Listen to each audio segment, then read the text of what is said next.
हरे कृष्णा। राधे राधे भक्तों, मैं सविता आगवानी सविता भक्ति चैनल में आप सभी भक्तों का स्वागत करती हूँ।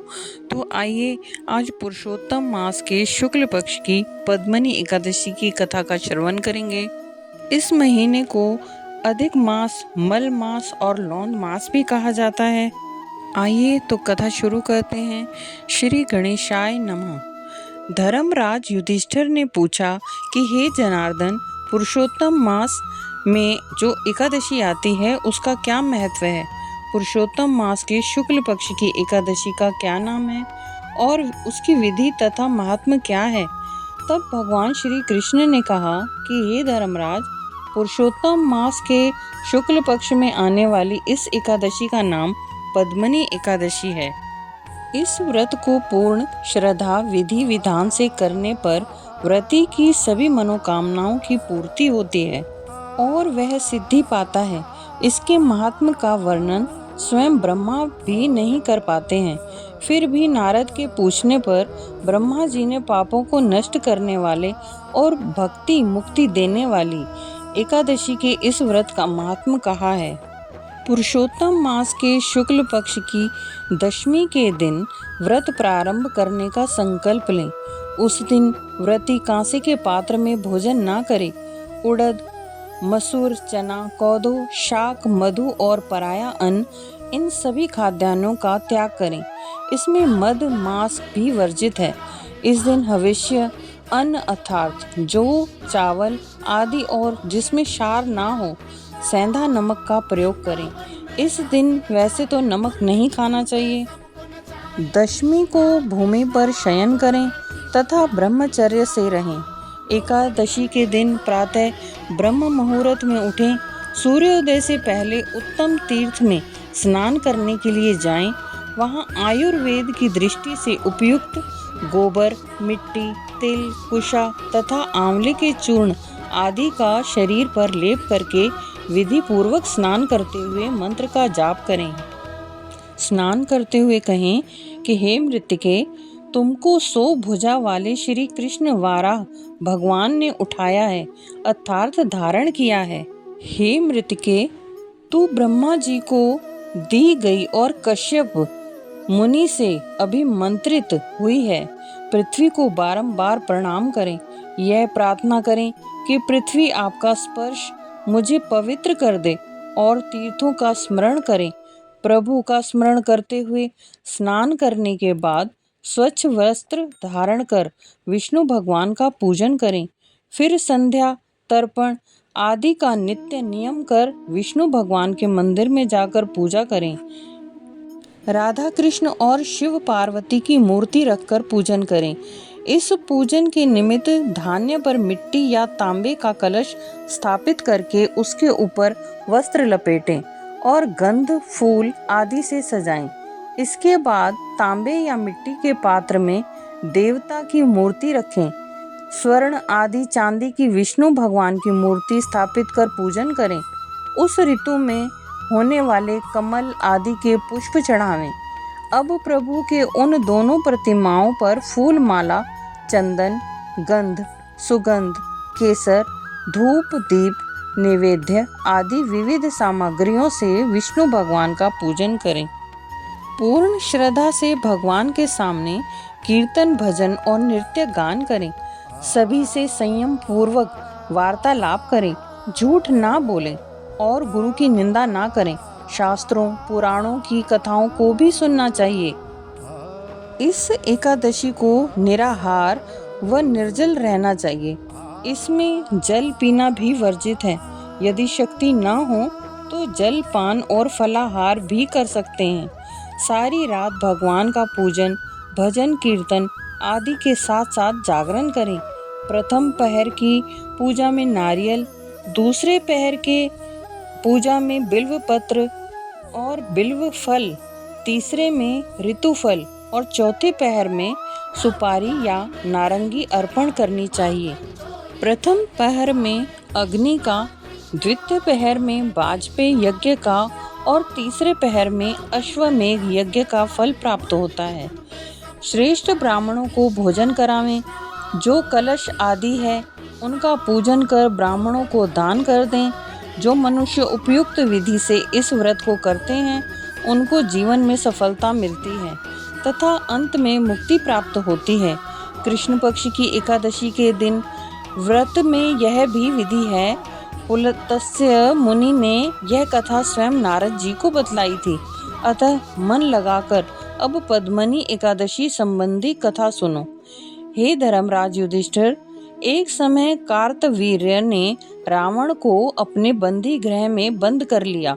रावण के पितामह मुनि पुलत्स्य ने कार्तवीर्य से विनय करके रावण को छुड़वाया था।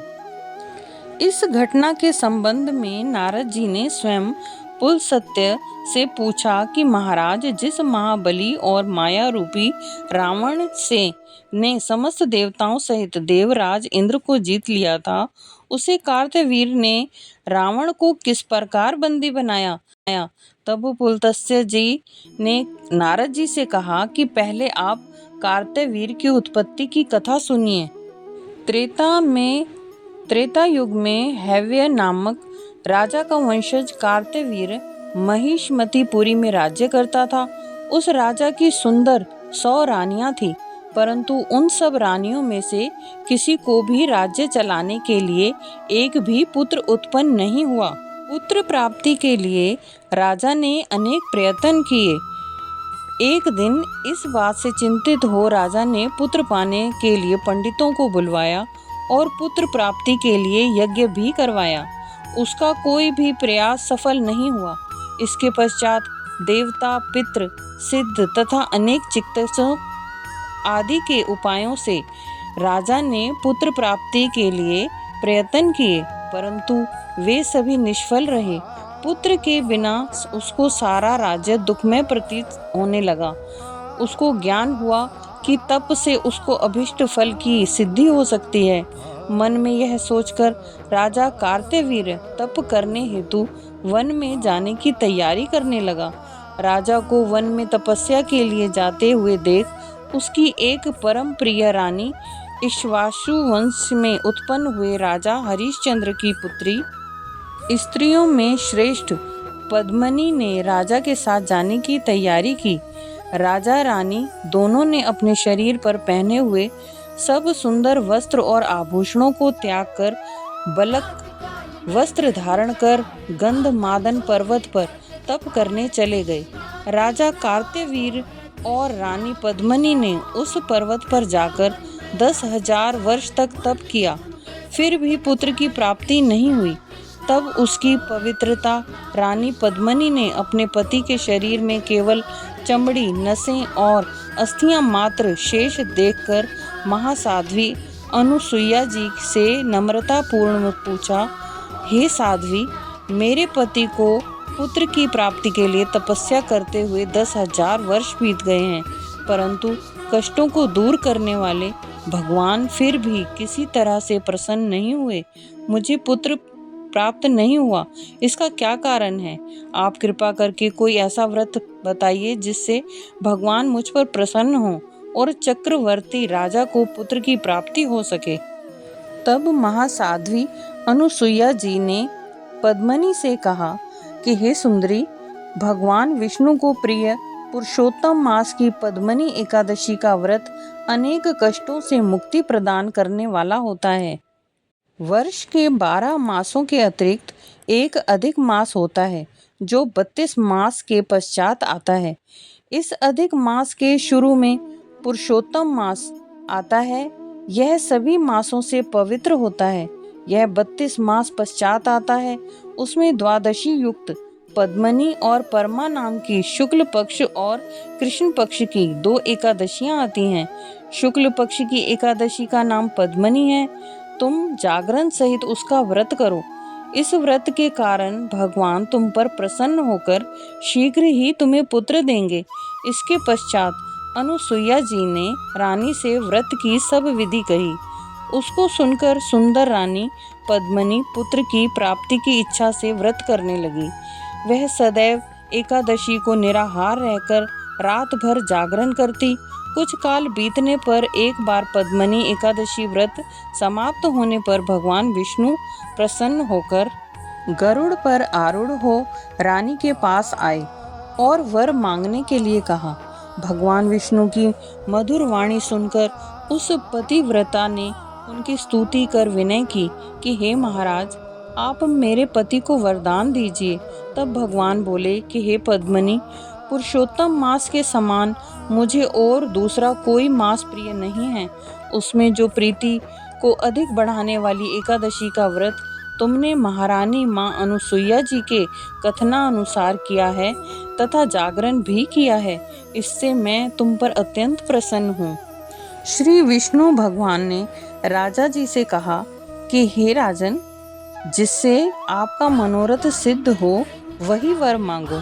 तुम्हारी पत्नी ने मुझे प्रसन्न किया है, मैं अत्यंत प्रसन्न हूँ। तभी राजा कार्तवीर ने सबके द्वारा सम्मानित विशाल भुजाओं वाले बलशाली सर्वश्रेष्ठ और यशस्वी पुत्र के लिए वर मांगा और कहा कि यह पुत्र ऐसा हो जो आपके अतिरिक्त देवता, मनुष्य, नाग, दैत्य, राक्षस आदि किसी से न मरे।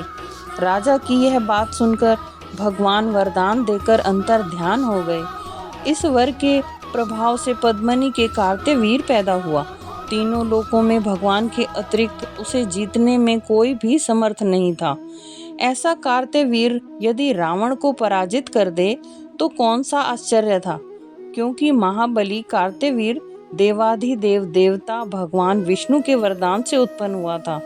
जो कोई पुरुषोत्तम मास के शुक्ल पक्ष की इस पद्मनी एकादशी का व्रत करते हैं और जो इस संपूर्ण कथा को पढ़ते या सुनते हैं, वे भी संसार में यश के भागी होते हैं, अंत समय में विष्णु लोक में वास करते हैं। यह कथा श्री पद्म पुराण में वर्णित है। इस व्रत में आप फलाहार कर सकते हैं। जिस महीने में भी यह एकादशी आए, उस महीने में प्राप्त होने वाले फलों का सागार और फलाहार लेना चाहिए। दूध, दही, फल, मेवा आदि जो भी संभव हो सके आप ले सकते हैं। हरे कृष्णा, राधे राधे।